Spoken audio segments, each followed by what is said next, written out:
Baik, nama saya Utapian atau Rivaldo, NIM 71001853. Di sini saya akan menjelaskan tentang mempresentasikan untuk UAS Geofisika Tambang. Jadi, apa yang akan saya jelaskan dan saya presentasikan itu pertama-tama nomor satu ada menjelaskan apa itu konsep magnetik, yang kedua ada menjelaskan apa itu anomali magnetik, yang ketiga ada menjelaskan bagaimana batuan mempunyai sifat magnet, yang keempat menjelaskan bagaimana cara mengambil data magnet di lapangan, yang kelima menjelaskan tahap pengolahan datanya, yang keenam dan yang terakhir ini adalah menjelaskan apa kegunaan metode magnetik pada pertambangan. Baik, langsung saja kita ke yang pertama, yaitu menjelaskan apa itu konsep magnetik. Jadi, pertama-tama kita harus tahu apa sih magnet itu. Sebelum kita mengetahui konsep magnetik, kita harus mengetahui apa sih itu magnet. Jadi magnet itu adalah suatu jenis material yang mempunyai sifat menarik material yang sejenis melalui suatu gaya yang dimilikinya. Jadi magnet itu adalah suatu material yang memiliki sifat menarik material yang sejenis dengan dia, dengan gaya yang dimilikinya. Terus gaya yang dimiliki tersebut dikenal dengan nama magnetisme. Dan pada umumnya magnet itu memiliki dua kutub, yaitu kutub utara dan kutub selatan. Jika dua kutub yang berlawanan, semisal kutub utara dan kutub selatan didekatkan, maka ia akan menimbulkan sifat gaya tarik menarik. Dan jika sebaliknya, jika kedua kutub yang sama didekatkan, maka ia akan memiliki sifat saling tolak menolak, seperti itu. Lalu metode magnetik, apa sih metode magnetik itu? Pada umumnya metode magnetik itu didasarkan pada perbedaan tingkat magnetisme satu batuan yang diinduksi oleh medan magnet bumi. Jadi metode magnetik itu adalah perbedaan tingkat kemagnetan batuan yang diinduksi oleh medan magnet bumi. Hal ini terjadi sebagai akibat adanya sifat kemagnetan suatu material. Jadi hal itu bisa terjadi akibat suatu sifat kemagnetan material. Sekarang kita lanjut ke apa itu anomali magnetik. Oke. Anomali magnetik itu dalam ilmu geofisika, anomali magnetik adalah variasi lokal medan magnet bumi yang dihasilkan dari variasi kimia atau kemagnetan batuan. Jadi anomali magnetik itu adalah hasil dari variasi kimiawi atau kemagnetan batuan itu sendiri.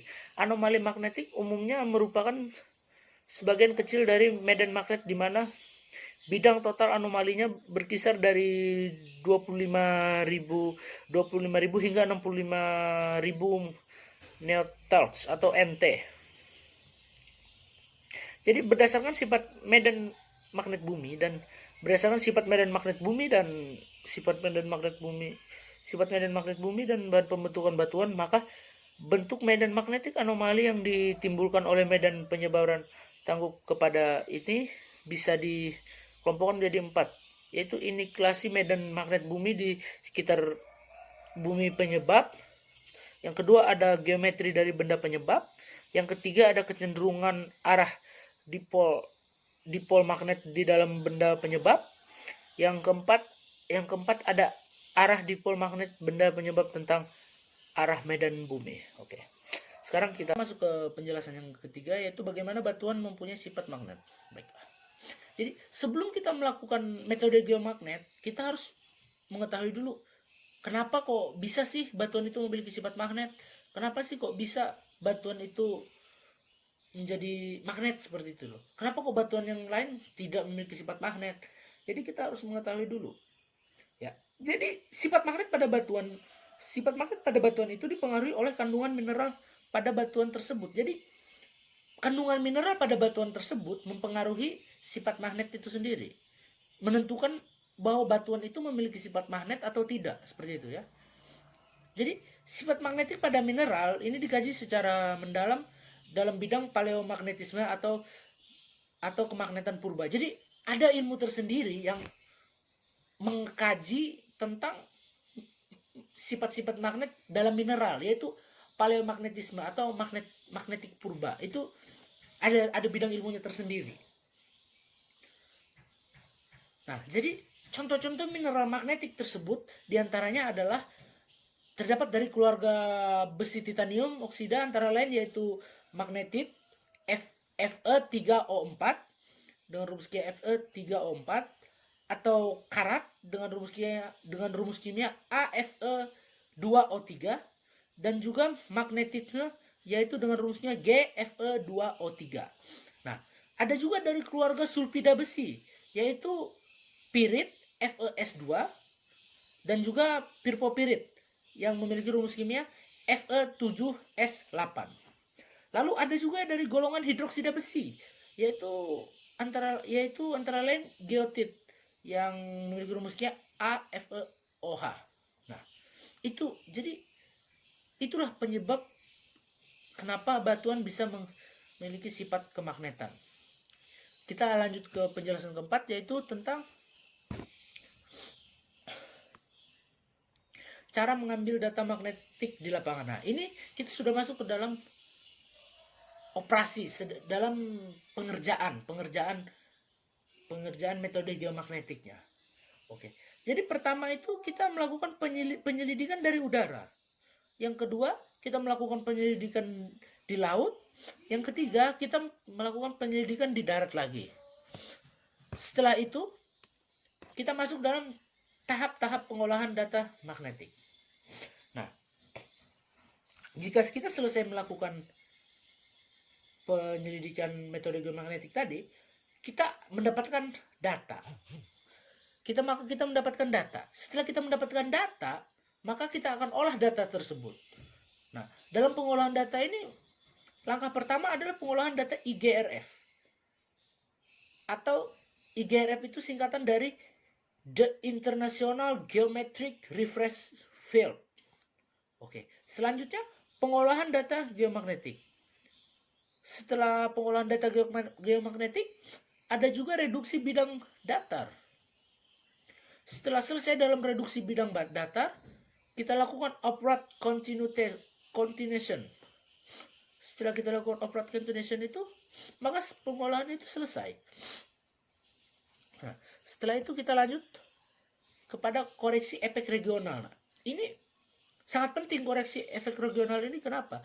Dalam banyak kasus, data anomali medan magnetik yang terjadi, target surface selalu bersuperposisi.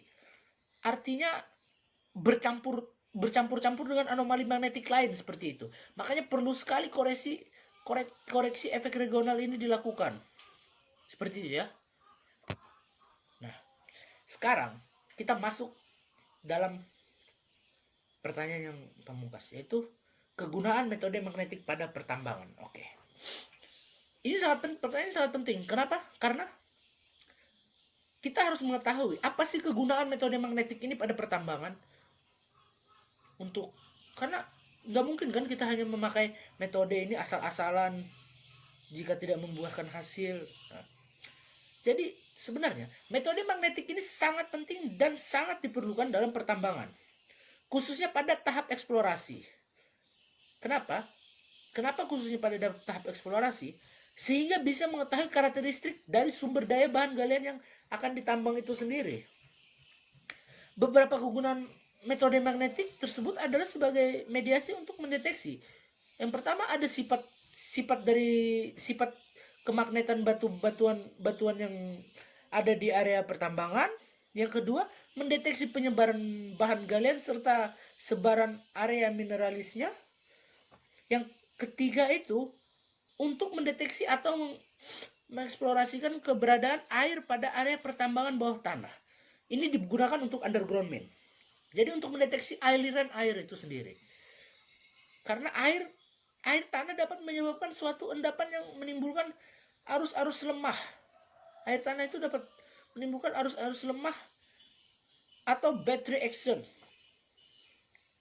Sehingga arus ini akan menghasilkan satu medan magnet. Jadi arus lemah tadi akan menghasilkan medan magnet seperti itu loh. Nah, mungkin hanya sekian presentasi dari saya. Jika ada kesalahan, saya mohon maaf. Terima kasih.